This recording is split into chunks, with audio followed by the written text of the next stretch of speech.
Hello everyone. Today, we dive into 3 chilling childhood horror stories where vague memories turn into terror. Like, comment with your thoughts, and subscribe to the channel to uncover more spine-chilling secrets. The shadow outside the window. In the hazy recesses of my memory, the old manor in rural Yorkshire, England, always emerges like a somber painting from the 18th century. It was a gray stone mansion, its pointed turrets piercing the overcast sky, surrounded by wild gardens where the wind howled through thorny bushes. I was born and raised there, the only son of a decaying aristocratic family. My father, an eccentric scholar, spent his life poring over ancient books on magic and spirits. My mother, a gentle but anxious woman, would tell me European fairy tales, legends of wandering souls in deep forests or shadowy figures beckoning from the dark. I was 8 years old then, and those stories sparked curiosity rather than fear. But one winter night in 1892, everything changed. My bedroom was on the 3rd floor, a small, narrow room with a low ceiling and a leaded glass window overlooking the back garden. The window stood high above the ground, at least 3 stories up, with dense shrubbery obscuring the path below. At night, when the fire in the hearth dwindled, the room sank into cold darkness, with only the wind whistling through the window's cracks. I remember that first night vividly. I lay in bed, the blanket pulled up to my chin, trying to sleep after my mother read me the tale of Hansel and Gretel. Suddenly, an odd feeling made me open my eyes. Through the frost-misted window, I saw a figure. It stood motionless under the pale moonlight. A tall, gaunt shape draped in a long black cloak, its face shrouded in shadow. Its hand or his waved slowly as if beckoning me. I blinked, thinking it was a trick of my sleepy mind. But when I looked closer, the figure was still there, waving steadily, deliberately, like a silent invitation. My heart pounded. "Who's there?" I whispered, but only the wind answered. I sat up, pressing my face against the cold glass, straining to see. The figure seemed to inch closer, yet it remained rooted under the ancient oak tree, dozens of meters from the house. How could that be? My window was on the 3rd floor, and the figure appeared to be standing on the ground. If so, it would have to be at least 10 meters tall, an absurd thought that sent shivers down my spine. The next morning, I told my mother. She smiled gently, ruffled my hair, and said it was just a dream, perhaps inspired by her fairy tales. "Your imagination is vivid, my dear. It was probably a tree's shadow." My father, hunched over his desk with his old leather-bound books, merely shook his head and muttered something about wandering spirits from the Middle Ages. I tried to forget it, but the second night the figure returned. This time it was clearer. Under the moonlight, I saw its face, pale with deep, hollow eyes like twin voids. Its waving hand persisted, and a faint whisper seemed to mingle with the wind. "Come here! Come here!" I screamed, bolted from my room, and ran to my parents. They comforted me, checked the window, but found nothing. "Just the wind, my love," my mother said. But I knew it wasn't the wind. The figure became a fixture of my nights. Every evening, when the clock struck 10, it appeared. Sometimes, it stood closer, as if climbing invisible air to reach my window. I began to fear it truly, the kind of fear European folklore describes. A dread of unseen forces, curses from the past. I snuck into my father's study, reading his books on demons and family curses. Our lineage, I learned, was steeped in darkness. My great-grandfather, a cruel lord, had tormented villagers, and legend told of a tall, gaunt man hanged under the oak tree, his spirit lingering to haunt the lord's descendants, beckoning them to their doom. I resolved to confront it. One night, when the figure appeared, I opened the window. A frigid gust swept in, carrying the scent of damp earth and rotting leaves. "Who are you?" I shouted. The figure stopped waving, and for the first time, it raised its head fully. Its face was inhuman, skin wrinkled like ancient bark, mouth twisted in a grotesque smile. It began to approach, not walking but gliding through the air, rising higher. My heart froze. I slammed the window shut, fled my room, and fell ill for a week. Feverish and delirious, I babbled about the man outside the window. My parents, worried, summoned a doctor from London, but he dismissed it as overactive imagination. When I recovered, I avoided the window. I slept with the curtains drawn, but the sound of its waving, now a soft tapping on the glass, echoed in my mind. One night, unable to bear it, I crept to the garden. Under the oak, I dug, hoping to uncover some clue from the past. And I found it. An old silver locket, engraved with the name Elias Thorne, the victim of my great-grandfather, according to the family chronicles. As I held it, a bone-chilling wind whipped through, and I looked up at my bedroom window. The figure was there, but this time it was inside my room, waving from behind the glass. I ran back to the house, terror gripping me. My father, seeing the locket, went pale. "You've awakened him," he whispered. We burned the locket in the fireplace, and my father recited an ancient Latin prayer from his books.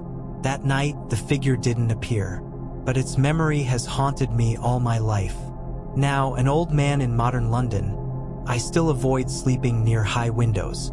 Sometimes, in dreams, I see him, the ancient European shadow, beckoning from a dark past. This story isn't to frighten, but to warn. Childhood memories, however vague, can be keys to family secrets we're better off not knowing. And in Europe, where history brims with curses, the darkness is always waiting to beckon. The music box that wouldn't stop. In the heart of a crumbling estate in rural Bavaria, where the Black Forest loomed like a silent sentinel, stood our family's ancestral home.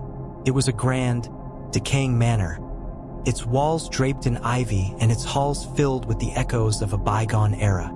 The year was 1887, and I was a boy of 9, the youngest of 3 siblings in a household ruled by my stern grandmother, a woman steeped in the old traditions of our German lineage. She spoke often of the family's history, of knights and alchemists, and of a curse whispered in the village, a curse tied to our bloodline, though she never elaborated. My world was one of flickering candlelight, heavy tapestries, and the constant chill of stone floors. But nothing in that house unsettled me more than the music box in the attic. It was an heirloom, a delicate thing of polished rosewood and brass, adorned with intricate carvings of cherubs and roses. My grandmother said it had belonged to her great-aunt, a woman named Clara who vanished under mysterious circumstances in the 1700s. The box played a haunting waltz, slow and melancholic, and was kept in a locked glass case in the attic, a room we children were forbidden to enter. But one rainy afternoon, driven by boredom and curiosity, I stole the key from my grandmother's bureau and crept upstairs. The attic was a maze of dust-covered trunks and moth-eaten drapes, lit only by a single dormer window. The music box sat on a velvet-lined pedestal, its brass gleaming faintly in the gray light. I turned the key, expecting a brief, tinkling melody. Instead, the waltz began, slow and mournful, filling the attic with an eerie resonance. I listened, entranced, as the notes seemed to weave a spell, pulling at memories I didn't know I had. Then, faintly, I heard it, a soft voice, almost a whisper, singing along with the melody. The words were in German, but too faint to make out. I froze, my heart racing. The attic was empty, yet the voice grew clearer, a woman's voice, fragile and sorrowful, singing of loss and longing. I fled, leaving the music box playing. That night, as I lay in bed, the waltz echoed in my mind. Around midnight, I woke to the sound of it again, drifting faintly through the house. My room was on the 2nd floor, far from the attic, yet the melody was unmistakable. I crept to my door, peering into the dark hallway.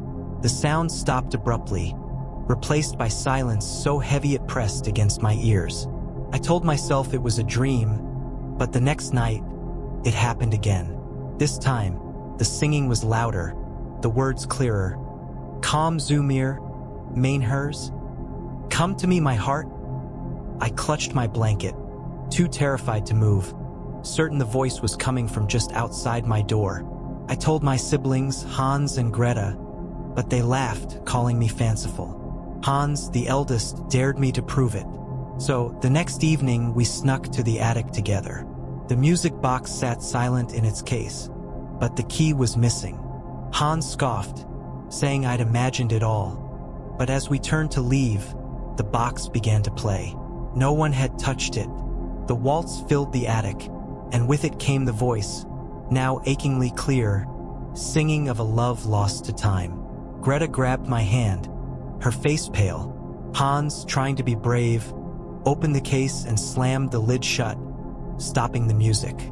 But as we fled, I glanced back and saw something in the attic's shadows. A figure, faint and translucent. A woman in a flowing gown, her eyes fixed on us. The music box became my obsession. I returned alone, day after day, listening to the waltz and the voice. Each time, the singing grew more insistent, the words shifting to a plea. Bleeb Baymir, stay with me. I began to see her in my dreams, a woman with long dark hair and hollow cheeks, her hands reaching out as if to pull me into the music. My health faltered. I grew pale and listless, my eyes ringed with shadows. My grandmother noticed, her sharp gaze narrowing. One evening, she caught me sneaking to the attic and dragged me to her study. "What have you done, child?" she hissed, her voice trembling. She spoke of Clara, her great-aunt, a woman who had loved a village musician, a man forbidden to her by the family. When he was driven away, Clara, in despair, had bound her soul to the music box through some forbidden ritual, a pact with forces older than the forest itself. "You've awakened her," my grandmother said, her hands shaking as she clutched a rosary. She locked the attic door and forbade me to return. But the music didn't stop. It played every night, louder, closer, now accompanied by soft footsteps in the halls. My siblings heard it too, and Greta began to sleep in my room, whispering that she saw the woman in her dreams. Hans, defiant, vowed to destroy the box. One stormy night, he broke into the attic with an axe. I followed, pleading with him to stop. As he raised the axe, the music swelled, and the woman appeared. Not a shadow this time, but solid, her eyes blazing with sorrow and rage. She reached for Hans, and he screamed, dropping the axe. The room grew freezing, the air thick with the scent of roses and decay. I grabbed Hans and ran, the music chasing us down the stairs. The next morning, Hans was gone. His bed was empty, his shoes still by the door. My grandmother wept, muttering prayers, while my mother searched the forest in vain. The village whispered of the curse, of Clara's spirit claiming another soul. My grandmother burned the music box in the manor's great hearth, the flames roaring as the waltz played one final time, the woman's voice shrieking in agony. The house fell silent after that, but the damage was done. Hans never returned, and the family never spoke of him again. Years later, as an old man in Munich, I still hear that waltz in my dreams. The woman's voice lingers, soft and pleading, calling me back to that attic. I've learned the truth from old family letters. Clara's lover was not driven away but killed by her father, his body buried beneath the manor's foundations. Her grief had twisted into something darker, binding her to the music box, a vessel for her unending sorrow. The curse, it seems, was not just hers but ours, a reminder that some loves never die, they fester. This tale is a warning, etched in the shadows of European lore. Some objects carry more than memories, they carry souls, and once awakened, they do not rest easily. The child in the hallway, in the windswept highlands of Scotland, where mist clung to the heather and ancient stones whispered of forgotten clans, our family home stood like a sentinel against time. Craigmore House was a sprawling estate of weathered granite, its towers half ruined from centuries of storms, its corridors lined with portraits of stern-faced ancestors. It was 1890, and I was 10 years old, a solitary child in a household of distant parents and silent servants. My father, a laird obsessed with preserving our lineage, spent his days in the library, tracing genealogies. My mother, frail and melancholic, kept to her chambers, lost in prayer or memories. The house felt alive with secrets, and as a boy, I sensed them in the creak of floorboards and the flicker of candlelight. But nothing prepared me for the child in the hallway. It began on a winter night, when the wind howled like a banshee and the fire in my room barely warmed the air. My bedroom was at the end of a long, narrow corridor on the second floor, its walls adorned with faded tapestries depicting clan battles. I woke suddenly, my breath visible in the chill, certain I'd heard footsteps, soft, deliberate, like a child's bare feet on stone. I lit a candle and opened my door, peering into the darkness. At the far end of the hallway, under the dim glow of a sconce, stood a child. A boy, no older than me, in a white nightshirt, his hair dark and tousled. He stood motionless, staring at me with eyes that seemed too large, too knowing. I called out, thinking he was a servant's child, but he didn't answer. He only raised a hand, as if pointing at me, then turned and vanished around the corner. I told myself it was a dream, a trick of the shadows. But the next night, he was there again. This time, he was closer, halfway down the corridor, his pale face clearer in the candlelight. His eyes locked on mine, and I felt a chill deeper than the winter air. His features were oddly familiar, like a reflection distorted by rippling water. I shouted for my parents, but by the time my father stormed in, grumbling about childish nonsense, the boy was gone. My mother, pale and trembling, whispered that I'd been reading too many ghost stories, but I hadn't read any. The servants, when pressed, exchanged nervous glances and spoke of old spirits tied to the house, though they refused to say more. The boy became a nightly visitor, always at midnight, always in the hallway, always silent. Sometimes he stood at the far end, sometimes so close I could see the faint freckles on his face. Once, I swore I heard him whisper my name, Alistair, in a voice like rustling leaves. I stopped sleeping, my nights spent clutching my blanket, listening for those footsteps. My health began to falter. Dark circles bloomed under my eyes, and my appetite vanished. My father, furious at my weakness, forbade me from speaking of the boy, but my mother, her face growing paler each day, began to watch me with a strange intensity, as if she knew something she couldn't say.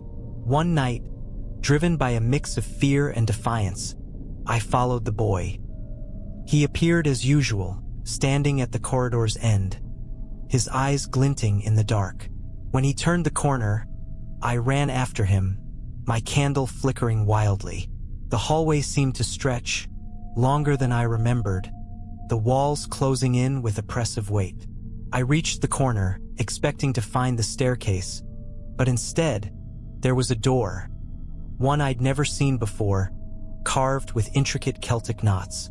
The boy stood before it, his hand on the handle, looking back at me with a sad, almost pleading expression. Then he stepped through, and the door vanished, leaving only cold stone. I told my mother the next morning. Her hands shook as she clutched her rosary, and she forbade me from chasing the boy again. "Some doors," she whispered, "are not meant to be opened," but her words only fueled my obsession. I scoured the house's library, poring over dusty tomes of clan history. I found a chilling entry. In 1746, during the Jacobite Rebellion, a young boy named Alistair MacLeod, my namesake, had died in Craigmore House. The records were vague, mentioning only a tragedy tied to a betrayal within the clan. A footnote hinted at a curse, a child's spirit bound to the house, seeking something lost. The boy's visits grew more urgent. He no longer just stood. He moved closer each night, his footsteps louder, his gaze more intense. One night, I woke to find him at the foot of my bed, his face inches from mine. His features were unmistakable now. He looked like me, a mirror image from some other time, his eyes filled with a sorrow I couldn't comprehend. I screamed, and he vanished, but not before his cold fingers brushed my hand, leaving a tingling numbness. The next day, I found a small, tarnished locket under my pillow, engraved with the McLeod crest and the initials AM. Inside was a faded miniature portrait of a boy who could have been my twin. Desperate, I confronted my father. He grew pale at the sight of the locket, his hands trembling as he locked it in a drawer. "You've stirred something old," he said, his voice low. He spoke of the first Alistair, a boy who had died during a clan feud, betrayed by his own kin. His death had cursed the house, binding his spirit to the corridors, searching for the descendant who shared his name. My father burned the locket in the fireplace, reciting prayers in Gaelic, but the air grew heavy with the scent of ash and sorrow. That night, the boy appeared again, closer than ever, his voice clear. "Find me!" I couldn't bear it any longer. One stormy night, I waited for him, candle in hand. When he appeared, I followed, chasing him through the endless hallway to the same carved door. This time it stayed. Heart pounding, I turned the handle and stepped through. The air was thick, the darkness alive with whispers. I saw him, the boy, standing in a vast empty hall that didn't exist in our house. Behind him were others, shadowy figures of men and women, their eyes accusing. "You're one of us," the boy said, his voice echoing in my skull. I ran, the door slamming shut behind me, and collapsed in the corridor, my candle extinguished. The next morning, my parents found me there, feverish and delirious. We left Craigmore House soon after, moving to Edinburgh. The servants whispered that the house was abandoned because of me, because I'd called the boy forth. Years later, as an old man, I returned to the ruins of Craigmore. The hallway was still there, but shorter, ordinary, with no trace of the carved door. Yet in my dreams I see him, the child who was me or I him, standing in the hallway waiting. The clan's secrets, I've learned, are buried deep, and some spirits never rest until their truth is known. This is no mere ghost story, but a warning rooted in the mists of Scottish lore. Some houses hold more than memories. They hold mirrors to the past. And when you see your own face in the dark, it may not be yours at all.